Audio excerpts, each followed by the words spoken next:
ইরানের সাথে ইসরায়েল এবং যুক্তরাষ্ট্র যেভাবে তারা খুব সহজে সফল হয়ে যাবে, তাদেরকে পরাস্ত করবে বিভিন্নভাবে, তারা বলছে যে তারা একদিকে সফল, যে তারা ইরানের যে নেতৃত্ব সেটা তারা ধ্বংস করেছে এবং তারা এটা নিয়ে তারা বেশ খুব বোধ করছে। তো সেই জায়গায় এরপরে যেটা হচ্ছে বিভিন্ন স্থাপনার উপরে তারা অ্যাটাক করতেছে এবং বিশেষ করে কুর্দি যারা আছে তাদেরকে উস্কে দেওয়ার চেষ্টা করছে, ভিতর থেকে ভিতর থেকে সেখান থেকে একটা বিদ্রোহ হবে এই সরকারের বিরুদ্ধে, কিন্তু সেসব কিছুই হয়নি এখন পর্যন্ত। এখন তারা যেটা করবে যে প্ল্যান বি, তাদের যেই প্ল্যান এ তারা সাকসেসফুল হয়েছে বলে তারা মনে করছেন, কিন্তু আসলে কিন্তু সেটা না। এখন তারা প্ল্যান বি এর দিকে, অর্থাৎ বেসামরিক যে বিভিন্ন স্থাপনা এগুলোর উপরে তারা বিভিন্ন ধরনের অ্যাটাক করবেন এবং মানে যত সহজে। আপনি আরেকটা জিনিস খেয়াল করবেন যে বিশেষ করে ফিলিস্তিনে যে 70,000 30 মাস ধরে 70,000 ফিলিস্তিনি কিন্তু নিহত হয়েছে, কিন্তু এখনো কিন্তু হামাসকে কিন্তু দমন করা যায়নি এবং গাজার একটা বড় অংশ কিন্তু এখনো হামাসের নিয়ন্ত্রণে আছে। তো সেই হিসেবে ইরানের যে যুদ্ধটা, এটা আমি মনে করি না যে খুব সহজে এটা কেউ পার পেয়ে যাবে। ইরানের জনগণ বেসিক্যালি তারা হচ্ছে প্রচন্ড জাতীয়তাবাদী, মানে তাদের দেশ অন্য জিনিস, দেশ নিয়ে তারা কোনো কারোর সাথে কোথাও কোনো কম্প্রোমাইজ করবে বলে আমার মনে হয় না। এবং এটা যদি লং টার্মে যায় তাহলে সারা বিশ্বের জন্যই ক্ষতি। এই আমি একটা জিনিস মানে প্রতিবেদন দেখছিলাম দ্য গার্ডিয়ানে, পল রজার্স একটা প্রতিবেদন যেটা অনুবাদ করেছে প্রথম আলো, এবং সেখানে বলা হচ্ছে যে এই যুদ্ধ উপর থেকে দেখলে মনে হচ্ছে যে যুক্তরাষ্ট্র নেতৃত্ব দিচ্ছে, ডোনাল্ড ট্রাম্প মূল খেলোয়াড়, কিন্তু আসলে এখানে মূল খেলোয়াড় হচ্ছে বেনিয়ামিন নেতানিয়াহু, এবং তিনি আসলে নিজে বিপদে পড়েছেন, যুক্তরাষ্ট্রকে বিপদে ফেলেছেন। কারণ যে সংকটে আসলে পড়তে যাচ্ছে ওয়াশিংটন, সেটা আসলে ডোনাল্ড ট্রাম্পের জন্য অনেক বেশি চাপের হবে। আপনি কি বলবেন? অবশ্যই চাপের, কারণ আপনি দেখেন যে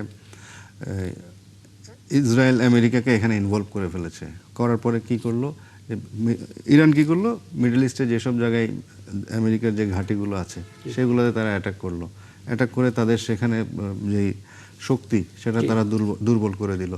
এবং লং টার্মে আমেরিকা যেটা চাইছে সেটা কিন্তু তারা পারছে না, বরং মানুষ আরও অতিমাত্রায় আরও বেশি তারা তাদের যে নিরাপত্তা বা প্রতিপক্ষের উপরে যে আক্রমণ সেটা কিন্তু তারা অব্যাহত রেখেছে, হরমুজ প্রণালী বন্ধ করে দিয়েছে। তো সব কিছু মিলিয়ে একটা অস্থির এবং বিশাল এক সংকটের দিকে যাচ্ছে বলে আমার মনে হয়। একদমই। অধ্যাপক নিয়াজউদ্দিন, আমি মনে হয় আপনার সংযোগটা এবার পাচ্ছি। আপনি খালি এটুকু একটু বলবেন, একটা টার্গেট ছিল ইরানের শাসন ব্যবস্থার পরিবর্তন ঘটানো, কিন্তু ওপরে বলা হচ্ছিল ইরানের পারমাণবিক যেই পরীক্ষা চলছে, ইউরেনিয়ামের যে পরীক্ষা, সেটাকে আসলে ডিস্ট্রয় করার জন্য।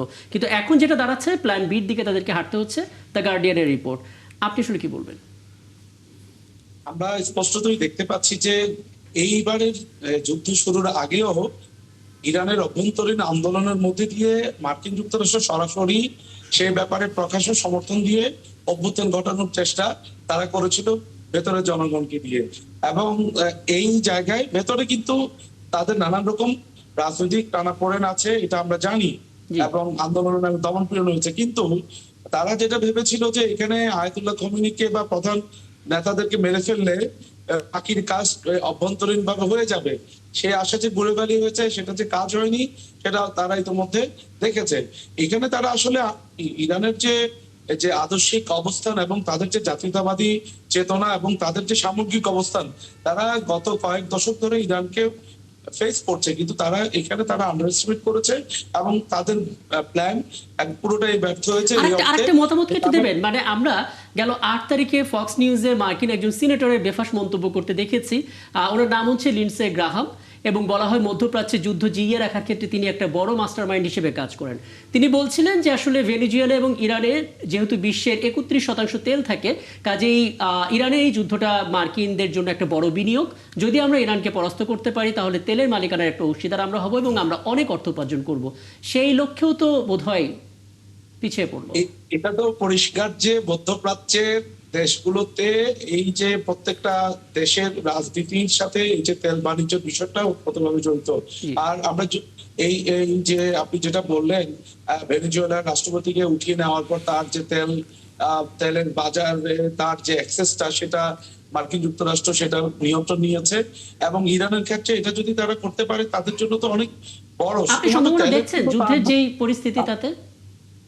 ভূরাজনীতিক যে তাদের যে নিয়ন্ত্রণটা তারা করতে যে জি। তেলটা তো তারা অনেকগুলো অ্যাডভান্টেজ পাবে, সেটা তো তেলের উপর নিয়ন্ত্রণ, কিন্তু তার বাইরে মধ্যপ্রাচ্যে তার একমাত্র চ্যালেঞ্জ করতে পারে ইরান, এবং তাকে পর্যদস্ত করার জন্য তারা বারবার এই যে কিছুদিন আগে 12 দিনের যুদ্ধ হলো সেটা অব্যাহত রেখেছে।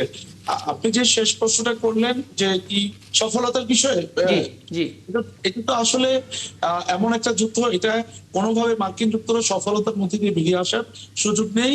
ভূরাজনৈতিক বাস্তবতা, ইরানের যে সামরিক সক্ষমতা, মানুষের যে জাতীয়তাবাদী চেতনা এবং জিওপলিটিক্যাল যে অবস্থান, এবং ইরানের যে জিওপলিটিক্যাল যে অবস্থান, সেটা তার জন্য অ্যাডভান্টেজ। সুতরাং ইভেন আমরা যে হরমুজ নিয়ে কথা হচ্ছে, হরমুজের উপর নিয়ন্ত্রণ, সেটা তার একটা স্ট্রেংথ। সুতরাং সামগ্রিকভাবে ইরানকে অন্যান্য ইরাক, লিবিয়া বা আফগানিস্তান তাদের মতো করে দেখে তারা যেটা এস্টিমেট করেছে, এটার ভিতরে তাদের অনেক লিমিটেশনস আছে এবং একদম, সেটা তারা একদম। উপলব্ধি করছে।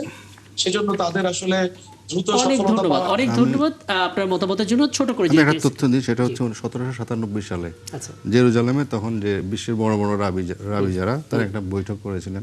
তো সেখানে তারা বলেছেন যে বিশ্বে যদি তাদের নিয়ন্ত্রণ স্থাপন করতে হয় সারা বিশ্বে, তাহলে তাদের তেল, স্বর্ণ এবং পরবর্তীতে গণমাধ্যম, এগুলোর উপরে তাদের কর্তৃত্ব প্রতিষ্ঠা করতে হবে। তাহলে তারা সারা বিশ্বে মোড়ল হিসেবে নিজেদেরকে আবির্ভূত হবে আর কি। জি। তো সেই প্রক্রিয়ারই অংশ হিসেবে অংশ হিসেবে এটা হয়তো যাচ্ছে। এসব কাজকর্ম চলছে আর কি। অনেক ধন্যবাদ আপনাদের সবাইকে দীর্ঘ সময়টা আমাকে দেওয়ার জন্য। সামনে কোনো আয়োজনে আবারও আশা করি আপনাদেরকে পাবো। এবং দর্শক, এই ছিল আজকের ৭১ জনের আয়োজন। আগামীকাল নতুন ইস্যু নিয়ে কথা হবে, থাকবেন আমাদের সঙ্গে।